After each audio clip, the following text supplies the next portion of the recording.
बिस्मिल्लाहिर्रहमानिर्रहीम।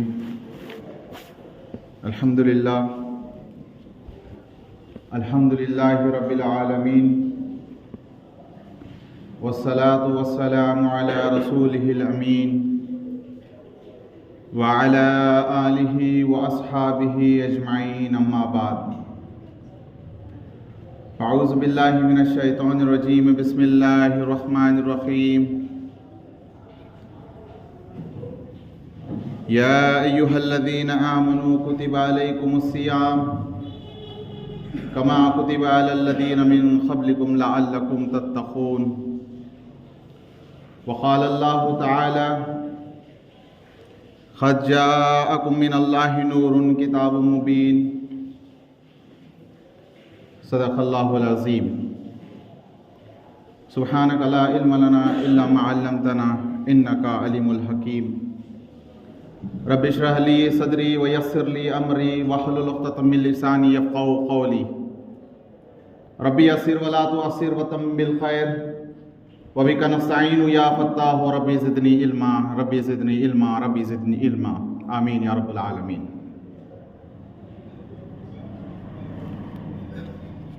शफ़ीक बुज़ुर्गों, नौजवान साथियों और नौनिहाल बच्चों, अस्सलामु अलैकुम व रहमतुल्लाहि व बरकातुहू। रमज़ान का जो मुबारक महीना है, अल्लाह की जितनी नियामतें हैं उन सारी नियामतों में से इंतहाई अहम और बालातरीन नियामत अल्लाह की तरफ से अता किया हुआ महीना है। इसमें बहुत सारे मामलात हुए हैं। इसमें आप सल्लल्लाहु अलैहि वसल्लम को रिसालत अता की गई थी। इसमें इस माह में कुरान मजीद का नुज़ूल हुआ था, जो कि इंसानों के लिए नूर है, शिफा है, हिदायत है, फुरक़ान है, कसौटी है जो सच और गलत के फ़र्क दिखलाती है। अब चंद ही दिन बाकी रह गए, हम इस माह से जाके मिलने वाले हैं। अल्लाह कुरान में फरमाता है, तबारकल्लज़ी बियदिहिल मुल्क व हुवा अला कुल्लि शैइन क़दीर अल्लज़ी ख़लक़ल मौत वल हयात लियब्लुवकुम अय्युकुम अहसनु अमला। अल्लाह फरमाते हैं कि हमने इंसान को ज़िंदगी और मौत इसलिए अता की है कि हम देखें कि तुम में से बेहतरीन आमाल कौन करता है। ये इम्तिहान गाह में मुझे और आपको भेजा गया है। और फिर इसके साथ साथ अल्लाह ऐसे रमज़ान जैसे मौक़े हमको अता करता जाता है कि इंसान के ईमान का, उसके आमाल का बूस्टअप मिले, उसको मौके अता करता है अपने ईमान को बढ़ाने के लिए, अपने अच्छे अच्छे आमाल करने के लिए आसानियां पैदा करता है। ये जो बाबरकत महीना जिससे मैं और आप जाके मिलने वाले हैं, ये महीने के बारे में अल्लाह के रसूल सल्लल्लाहु अलैहि वसल्लम जो है बताते हैं कि ये महीना आने वाला है, आप सब अपनी कमर कस लें और इस महीने से जितना फ़ायदा उठाने वाले हैं, जो फ़ायदा उठाना चाहते हैं वो अपना फ़ायदा कर लें। इसकी जो रहमतें हैं, इसकी जो बरकतें हैं, इन रहमतों और बरकतों की बारिश होने वाली है। जो जितना सैराब होना चाहते हैं वो सैराब हो जाए, यह आप पर मुनहसिर है। इसकी फजीलत बयान करते हुए बताया जाता है कि इसके अंदर नवाफिल का जो दर्जा है वो फराइज के बराबर कर दिया जाता है और एक फर्ज का मर्तबा 70 फर्जों के बराबर कर दिया जाता है। और फिर आपसे सल्लम हदीस में बयान करते हैं, जो इसके अंदर रोज़ा रखते हैं अल्लाह ताला इनके पिछले और अगले गुनाहों को माफ़ फरमा देता है। जो क़यामुल लैल करते हैं इनके अगले और पिछले गुनाहों को माफ़ कर देता है। अल्लाह के रसूल फरमाते हैं कि जो आखिरी ताख़रात में शब क़द्र की तलाश में क़यामुल लैल करते हैं, अल्लाह इनके अगले और पिछले गुनाहों को माफ़ कर देता है, बशर्ते कि इसकी शर्त यह है कि आपको अल्लाह पर पूरा यकीन रखना होगा, पूरा भरोसा करना होगा, उसी को खालिस खुदा मानते हुए आपको ये सारे अमाल करने होंगे। तो अल्लाह ताला जो है, अल्लाह के रसूल इसके अंदर फरमाते हैं कंडीशन ये भी है कि आपको अपनी खुद एहतसाबी करना होगा, अपने आप को जांचना टटोलना होगा, सवाल करते रहना होगा कि जो है मेरे रोजे हैं, इन रोजे के अंदर कहीं कोताही तो नहीं हो रही है मेरी, इन रोजों के अंदर कोई नोकझोंक तो नहीं हो रही है मेरी आंखों से, मेरी जुबान से, मेरे हाथ से कोई खता तो नहीं हो रही है, जो खत्मों से मेरे कहीं बुरे रास्तों पर तो नहीं चल रहा हूं। यह खुद एहतसाबी का भी मौका है। जब आदमी ये सारी चीजें करते हुए खुद आगाही पैदा करता है, सेल्फ अवेयरनेस अंदर पैदा करता है कि मुझे ये करने से गलत रास्ते पर जा रहा हूं और ये करने से सीधा रास्ता है। अल्लाह के रसूल फरमाते हैं अगर ये खुद एहतसाबी और फिर जो है खुद आगाही दोनों बातों को अगर अमल करते हुए वो आगे बढ़ता है तो अल्लाह के रसूल कहते हैं कि इसके अगले और पिछले गुनाह माफ कर दिए जाते हैं। ये रहमतों का महीना है, बेशक इसके अंदर बहुत सारे लोग जो है अल्लाह की उन नियामतों को लूटते हैं, लेकिन सवाल यह है इसमें आपका और मेरा हिस्सा क्या है। अल्लाह की रहमतें बरकतों की बारिशें होंगी, लेकिन इसमें हमारा क्या हिस्सा होगा, यह मुझे और आपको सवाल करना चाहिए। इसकी मिसाल ऐसी है, जब बारिश होती है आसमान से, नदी, नाले, तालाब, समंदर, छोटा सा घड़ा अपनी इस्तिताअत और अपनी मिकदार के लिहाज से उसके अंदर जो है पानी को समोते हैं। इस रमजान की बरकतें, इसकी रहमतें, इसकी बारिश हो रही है, आप इसको कितना जज्ब करने के लिए तैयार हैं? क्या आप इसको समंदर जैसा भरना चाहते हैं, नदी नाले जैसा भरना चाहते हैं? आप अपने आप को कितना इसके लिए जो है खुला रखते हैं? या फिर हम कुछ ऐसी चंद नियामतों को लेकर के खुश हो जाएंगे? इसकी बरकतों को लूटने के लिए, इसकी रहमतों को लूटने के लिए मुझे और आपको सबसे पहले तैयार रहना होगा, उसके लिए जहन बनाना होगा, उसकी तैयारियां करनी चाहिए। हमारी तैयारियां सिर्फ हमारे ईद मनाने के चक्कर में ना रहें, हम रोज़ों के मौक़ों पर क्या खाना क्या पीना सिर्फ हमारा ये मिजाज ना बने। हमारे बच्चों को हम क्या मिसाल दे रहे हैं कि शहर में क्या खाने को नया मिलेगा, क्या इफ्तार में क्या खाने को मिलेगा, ये हमारी तैयारी ना रहे। हमारी तैयारी अल्लाह को राज़ी करने के लिए, उसी खुशनुदी ढूंढने के लिए बार बार हम इसी के अंदर बेचैन रहें, किस अमल से अल्लाह हमसे राज़ी हो जाए, ये हमारी बेचैनी रहे। ये बेचैनी हमारे बच्चों में पहुंचे। कुछ ऐसे तालाब होंगे जो पानी को सींचते होंगे, कुछ ज़रख़े ज़मीन होंगी जो अपने अंदर पानी को सींचती होगी। अल्लाह के रसूल ने मोमिन की मिसाल देते हुए कहा कि मोमिन की सिफत ऐसी है कि वो ज़रख़े ज़मीन जैसे होंगी, वो पानी को पीते हैं और वो फिर ज़मीन के अंदर और ज़मीन के बाहर की चीज़ों को फ़ायदा पहुंचाते हैं। कहीं आपके अमाल, कहीं आपका किरदार ऐसा ना हो बंजर ज़मीन जैसा, पहाड़ जैसा जिस पे बारिश हो और चले जाए। कहीं हमारा जो मामला है, ये रहमतों की, ये बरकतों की जो बारिशें होने वाली है, हम अपने आप को ज़रख़े ज़मीन बना के रखें, अपने सीनों को, अपने दिल को नरम करें, अपनी आँखों को नम करें, बार बार अल्लाह के सामने गिड़गिड़ा के दुआ करें। अल्लाह ताला, पिछले रमज़ान में बहुत सारे लोग हमारे दरमियान थे, या अल्लाह अभी नहीं है। कितने लोग अभी आगे चल करके, चंद ही लम्हात है, पता नहीं कितने लोगों को ये रमज़ान नसीब होने वाला है। अल्लाह से दुआ करें, अल्लाह हमको रमज़ान नसीब कर, और अल्लाह ताला हमको उससे इस तरह फ़ायदा उठाने वाला बना जिस तरह अल्लाह के रसूल जो तगद्दो करते थे, जो मेहनतें करते थे, उसको लूटने, उसकी नेकियों को। अल्लाह इस रमज़ान से तू हमसे राज़ी हो जा, ये हमारे अंदर फ़िक्र पैदा करने की ज़रूरत है। जब हमारे सीने कच्चे होते हैं, जब नर्म सीनों के साथ हम बैठते हैं, आंखों को नम करते हैं, तो ईमान का बीज बोया जाता है उसके अंदर।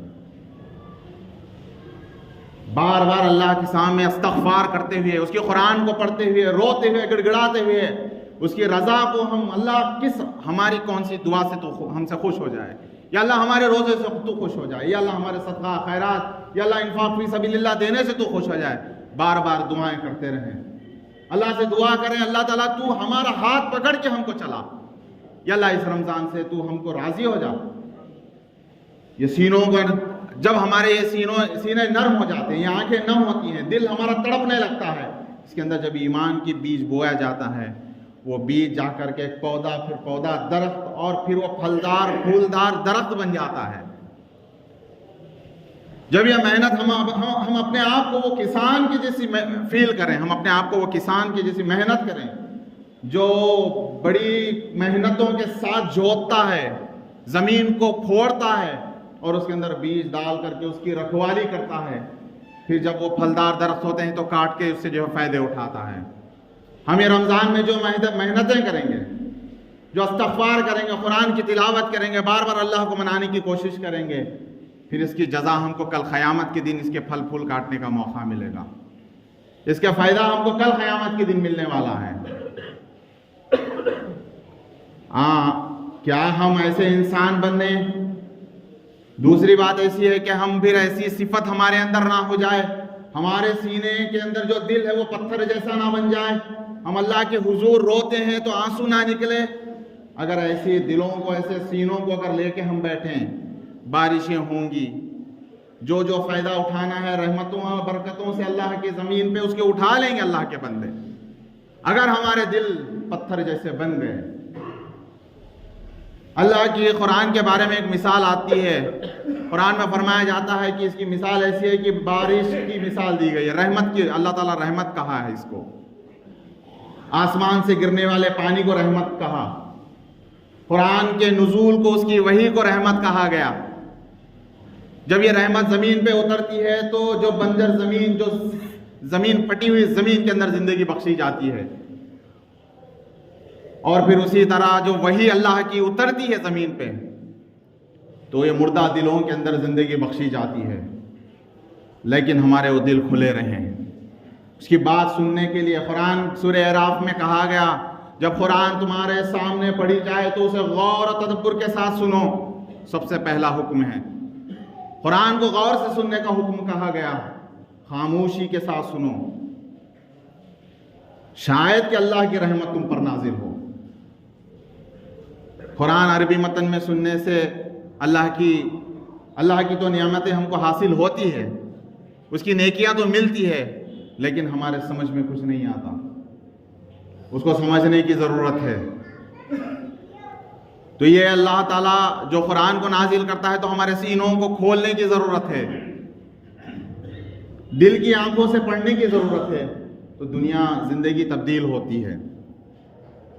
अगर हमारे दिल पत्थर के बन जाए, अल्लाह की रहमतें होने के बावजूद भी, उसकी बारिशें होने के बावजूद भी हम उस तरह फ़ायदा नहीं उठा सकते जिस तरह दूसरे लोग उठा रहे हैं। अगर हम अपनी पीठ फेर कर ठहरे, अल्लाह ताला अपनी रहमतों को, अपनी बरकतों को बांट रहा है, उंडेल रहा है, लेकिन हम उसको लेने के लिए तैयार नहीं हैं, तो अल्लाह ताला देता भी नहीं है। अल्लाह की सुन्नत है, हदीस में आता है कि फज़कुरूनी अज़कुरुकुम वश्कुरूली वला तकफुरून। अल्लाह की तरफ तुम एक कदम आते हो तो वो तुम्हारी तरफ 2 कदम आता है, तुम चलते हो तो दौड़ के आता है। अल्लाह ताला 70 माओं से ज़्यादा मोहब्बत करता है। हमारे अंदर वो तड़प होनी चाहिए मग़फ़िरत कराने की। मुझे इस मौके पे अल्लाह के रसूल सल्लल्लाहु अलैहि वसल्लम की वो हदीस याद आती है, जबकि अल्लाह के रसूल खुतबा जुमा देने के लिए मेंबर रसूल पर कदम रखते हैं तो हज़रत जिब्राइल आमीन आते हैं और बद्दुआ देते हैं, कहते हैं हलाक व बर्बाद हो जाए वो शख्स जो रमज़ान को पाया हो, अपनी मग़फ़िरत ना करा लिया हो। हमारे ऐसे कितने रमज़ान गुजरे हैं, कितने रोज़े हमने रखे हैं, कितनी रातों में खड़े खड़े कर हमने कुरान को सुना है।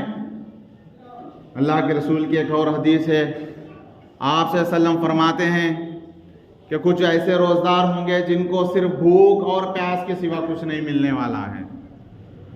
चंद ऐसे रात में खड़े होकर क़यामुल लैल करने वाले ऐसे होंगे जिनको सिर्फ रात में अपनी नींद गंवाने के, सिर्फ अपनी नींद गंवा करके रात में खड़े होने के सिवा उनको कुछ नहीं मिलने वाला।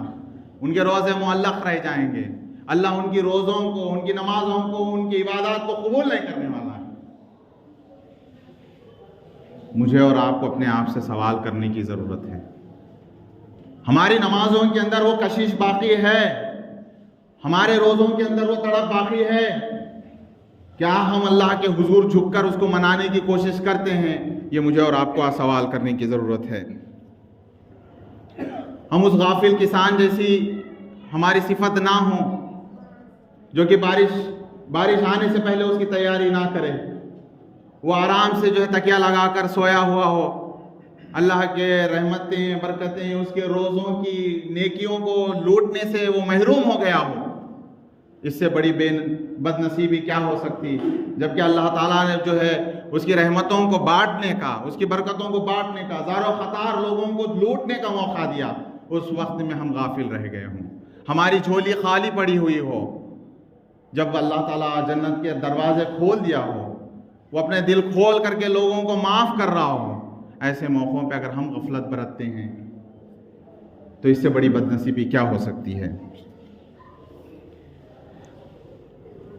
आगे अल्लाह ताला जो इस मकसद, असल रमज़ान का जो मकसद है, रमज़ान का असल मकसद कुरान का नुज़ूल होना है।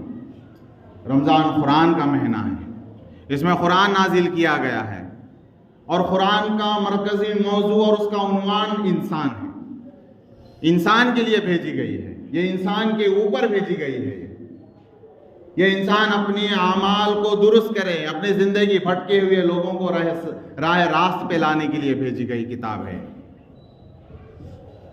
कुरान के बारे में आता है कि इसका सबसे पहला हक है कि इसको समझें, पढ़ें, इसको गौर व फिक्र से सुने इसको, और फिर इस पर अमल करें, और उस अमल करते हुए अमल से लोगों को दावत दें। अल्लाह के रसूल सल्लल्लाहु अलैहि वसल्लम के बारे में जब हज़रत आयशा से सवाल किया जाता है कि अम्मा आयशा से पूछा जाता है अल्लाह के रसूल कैसे थे, तो बताती हैं कि अल्लाह के रसूल तो चलती फिरती कुरान थे। हमारे बारे में अगर मान ले कोई सवाल करे तो हमारी कैसी पर्सनालिटी है, हम कैसे इंसान हैं, हम अपने बच्चों की तरबियत के लिए हम क्या सिखा रहे हैं, हमारी ज़िंदगियों के फैसले कुरान के मुताबिक हो रहे हैं या नहीं हो रहे हैं, सवाल करने की ज़रूरत है। हम कुरान भी पढ़ते हैं, हमसे खताएं भी होती है, हम गलतियां भी करते हैं, ये कुरान का मकसद नहीं है। कुरान का मकसद लोगों को, भटके हुए लोगों को राह रास्त पर लाएं। इसकी मिसाल ऐसी है कि एक इंसान अंधेरे में अपना रास्ता तय कर रहा है, वो चलते चलते जब उसके सामने एक रोशनी तारी हो जाती है, वो देखता है कि अगर वो गलत रास्ते पे है तो वो सीधे रास्ते पे आ जाता है, सीधे रास्ते पे है तो राह मंजिल मकसूद तक पहुंच जाता है। अब हमारे घरों का जायजा लेने की जरूरत है। हमारे जिंदगी के मामलात जो हैं, किस चीज पर हमारे फैसले होते हैं, हम किससे पूछ करके हमारे फैसले मुकम्मल करते हैं।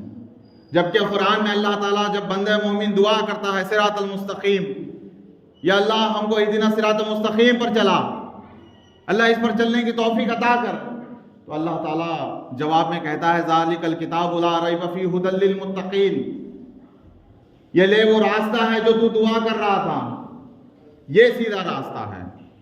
अब कुरान को खोलेंगे, कुरान के अंदर जो है अल्लाह ताला ने हर इंसान के बारे में उसके अंदर बयान किया है। पूरी औरतों के ऊपर एक सूरा नाजिल किया है, औरतें कैसी हों, वो कैसी रहें, किसके सामने जा सकती हैं, किसके सामने नहीं जा सकती, उनके मामलात कैसे हों, लेन देन के मामले क्या हों। सूरह बनी इसराइल की 11 आयतों को उठा करके देखें, उसमें बता दिया गया है कि माँ बाप, बच्चों को हुक्म दिया गया कि माँ बाप के सामने कैसे रहें, हो अपने खांधों को झुकाकर गुलामों के जैसे उनसे बात करें, उनको उफ तक ना कहें। नौजवानों को हुक्म दिया गया सूरह नूर के अंदर, अल्लाह कहता है कुल लिल मोमिनीना यगुद्दूना मिन अब्सारिहिम व यहफज़ू फुरूजहम ज़ालिका अस्क़ा मिनल्लाह ख़बीरुम बिमा यसनऊन। नौजवानों को हुक्म दिया है समाज के अंदर जो बुराइयां फैल रही हैं, अपनी नजरों की हिफाजत करें, अपनी शर्मगाहों की हिफाजत करें। आपके लिए ये बेहतरीन तरीका है जो हमारी तरफ से आया है, और अल्लाह इससे बाखबर है जो आप हर सारे अमल करते हैं। ख़वातीन को बता दिया गया है कि आप किसके सामने आ सकती हैं, आपकी आवाज़ कितनी दूर तक जा सकती है, कहाँ तक बात कर सकते हैं आप। कुरान में हर चीज़ को बयान किया गया है। मसला ये है कि हम उसको ज़िंदगी बिताने की किताब समझते नहीं, जिंदगी गुजारने का हम तरीका उससे नहीं लेते, जबकि इंसान के साथ अल्लाह ताला भेज दिया गया है। अल्लाह कहते हैं कुरान के अंदर, अल्लाह कहते हैं कि क़द जाअकुम मिनल्लाहि नूरुन किताबुम मुबीन, ये तुम्हारे लिए नूर है, भटके हुओं को रास्ता दिखाने वाली रोशनी है। वो नूर को हमारे घरों में रख करके हम अगर उससे रास्ता नहीं लें, अगर उससे हमारा फ़ायदा ना हो, अल्लाह के रसूल सल्लल्लाहु अलैहि वसल्लम इसी बात पर कहते हैं कि हलाक बर्बाद हो जाए वो लोग जो रमज़ान का महीना पाए और जो है अपनी मग़फ़िरत ना करा ले। हमारी मग़फ़िरत तभी हो सकती जब हम कुरान को समझ करके उस पर अमल करेंगे, रमज़ान के हमारे रोज़े भी रखेंगे। हमारे भाइयों से हमारे ताल्लुकात अगर ख़राब हैं, हमारे घरों में हमारे ताल्लुकात सही नहीं हैं, एक दूसरे से हम बात नहीं कर रहे हैं, रिश्तेदारी के अंदर दरार है, तो यकीन मान लें फिर आपके रोज़े कबूल नहीं होंगे। हुकूकुल इबाद के अंदर जो कुछ मामले हैं, अल्लाह कहता है कि तुम और दोनों समझो। हमारे इस रमज़ान को अगर कामयाब बनाना है, हमारे रिश्तेदारों के साथ मामले जो बिगड़े हुए हैं उनको माफ़ करें, रफ़ा करें, जा करके उनसे मिलें। ज़रा उन लोगों के बारे में सोचो जो दुनिया में अभी बाकी नहीं है। आपको लग रहा होगा कि मुझे उससे गले मिल करके माफ़ी मांगनी चाहिए थी। आज जो भाई जिंदा है, जो लोग आपके करीब हैं, उनको माफ़ करें, दरगुजर करें, उनसे अपने रिश्तों को उस्तवार करें, अपने मामलात को दोबारा फिर से जो है अच्छे करें। अब तक जो फैसले ज़िंदगी के कर लिए, आगे की ज़िंदगी के फैसले इस कुरान के बताए हुए रास्ते पर चलने की कोशिश करें। और जब अल्लाह के हुजूर आप ये रोज़ों को, ये तरावियों को, रात में खड़े होने को, क़यामुल लैल को लेकर के हुजूर आप जा रहे होंगे अल्लाह के, लेकिन कई लोग ऐसे सवालात लेकर आपके सामने खड़े हो सकते हैं। वो कह सकते हैं कि इसने मुझे जो है अपनी ज़ुबान से तकलीफ़ पहुँचाई, अल्लाह ये मुझे जो है किसी दिन मुझे हाथ से अपनी तकलीफ़ पहुँचाया, परवरदिगार ये इसने मेरे ज़मीन पे कब्ज़ा किया, या अल्लाह मुझे पैसे देने में मेरे पैसों में कब्ज़ा किया। अगर कोई इतने सवालात के साथ आपके हुजूर अगर अल्लाह ताला खड़ा हो, बंदे अल्लाह के हुजूर आप जब जा रहे होंगे अपने अमाल लेकर के, अल्लाह ताला उन अमाल को आपके जो है बदल में उनके नेकियों को देने वाला है। तो ये रमज़ान में जो मामलात है, जिन लोगों के दिल टूटे हैं, जिन लोगों को आपके हाथ से तकलीफ़ पहुँची है, ज़ुबान से तकलीफ़ पहुँची है, आपके मामले अगर ख़राब हुए हैं, तो इस रमज़ान में, रमज़ान से पहले आप उन सबसे माफ़ी मांग लें। अल्लाह ताला कुरान में जा बजा हिदायत देता है, मिसालें देता है बंदों, तो उनको बनी इस्राइल की मिसाल देता है। अल्लाह कहता है कि अगर ये लोगों ने जो है जिस तरह अपनी हर धर्मी पे इनके सामने किताब आने के बावजूद अपने ज़िंदगी के फैसले करते हुए अपनी ज़िंदगियों को बिता दिए और अल्लाह ताला इनको हलाक व बर्बाद कर दिया, कहीं हमारा मिसाल ऐसी ना हो। अल्लाह की जो किताब हमारे दरमियान में है, उससे हमारी ज़िंदगी के मामलात को दुरुस्त करें, और दुनिया और आखिरत, कुरान पे अमल करने वालों का फ़ायदा यह है कि दुनिया और आखिरत में कामयाब होते हैं। अल्लाह उनके पैरों में दुनिया को ला के रख देता है। पहली मिसाल अल्लाह के रसूल सल्लल्लाहु अलैहि वसल्लम की खुद की मिसाल है। अल्लाह के सल्लल्लाहु अलैहि वसल्लम को जो अल्लाह के रसूल सल्लल्लाहु अलैहि वसल्लम को लोग आके बोलते हैं ये कुरान की दावत को बंद कर दे मोहम्मद, तो आपको हम जो है मक्के के ज़्यादा से ज़्यादा जितनी दौलत चाहिए आपको दे देंगे, यहाँ का बादशाह बना के बिठाएंगे, आपको जो लड़की चाहिए खूबसूरत से खूबसूरत लड़की को आपको बिहा देंगे। लोग आकर दुनिया उनके कदमों में आकर के बैठी। अल्लाह के रसूल कहते हैं कि एक हाथ में सूरज और दूसरे हाथ में चांद भी ला कर को दो, तो मैं इस अल्लाह की दावत से, इस कुरान की दावत से पीछे हटने वाला नहीं हूँ। मास बिन जबल की मिसाल हमारे बीच में है, हज़रत उमर बिन खत्ताब की मिसाल हमारे बीच में है। हज़रत उमर रज़ी अल्लाह ताला अन्हु कहीं से गुजर रहे होते हैं, वो रास्ते में रुकते हैं, हज़ारों कतार रोने लगते हैं। हज़रत उमर बिन खत्ताब से पूछा जाता है, अरे खलीफा आप क्यों रो रहे हैं, आपकी आंखों में आंसू क्यों है? तो उमर रज़ी अल्लाह ताला अन्हु कहते हैं कि यह वो उमर था जिसको बकरी या ऊँट चराने नहीं आता था, तो मेरा बाप डांटता था, मुझे मारता था। तो अल्लाह के हज़रत उमर कहते हैं, फिर कुरान को उठा करके बताते हैं, कहते हैं कि ये वो कुरान है जिस उस उमर को आज इस उमर को ये उमर बनाया है, वक्त का खलीफा। तो ज़िंदगियों को तब्दील करने के लिए आई है कुरान, दुनिया और आखिरत उनकी बनाने के लिए आई है, फिर दुनिया व फिल आखिरा बनाने के लिए आई है। कुरान पर अमल करने वालों की ज़िंदगी ना ज़ाया होती है ना आखिरत ज़ाया होती है। कई ऐसे हमारे सामने मिसालें हैं। अल्लाह ताला हमको अल्लाह ताला हमको उसकी किताब को समझने की तौफीक अता करें। अल्लाह ताला से दुआ है कि अल्लाह हमें दोनों जहानों में कामयाबी सरबुलंदी अता करें। अल्लाह हमें रमज़ान के सही फ़ायदे उठाने की तौफीक अता करें। अल्लाह हमें रमज़ान में हमारी मग़फ़िरत करें। या अल्लाह जो लोग इस दुनिया से गुजर चुके हैं अल्लाह तो उनकी मग़फ़िरत करें। अल्लाह ताला हमें रमज़ान से पहले उसकी तैयारियां करने वाला बनाएं। अल्लाह हमारे रोज़ों को कबूल करें। अल्लाह हमारे तरावियों को कबूल करें। अल्लाह हमारे क़यामुल लैल को कबूल करें। अल्लाह हमें दोनों जहानों में कामयाबी सरबुलंदी अता करें। व आखिर दावाना अल्हम्दुलिल्लाहि रब्बिल आलमीन।